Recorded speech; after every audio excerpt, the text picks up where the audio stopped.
ભાવનગર ઉખલ્લા ગામે જુગારની રેડ દરમિયાન ભાગવા જતા કૂવામાં ખાબકતા 3ના મોતની ચર્ચા, પોલીસ રેડની વાત નકારી।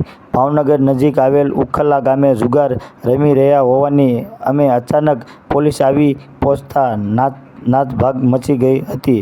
આ દરમિયાન ભાગવા જતા ઘોઘા રોડ, લક્ષ્મીનગર, મફતનગર રહેવાસી રાહુલભાઈ પોપટભાઈ ચૌહાણ, એરપોર્ટ રોડ રૂવાના નિલેશભાઈ બીજલભાઈ ડાભી તથા ઘોઘા રોડ બાપુનગર સિદ્ધાર્થ અજીતસિંહ બુધાભાઈ કૂવામાં પડી જતા મોત નીપજ્યા હોવાનું લોકચર્ચા જોર પકડી રહ્યું છે।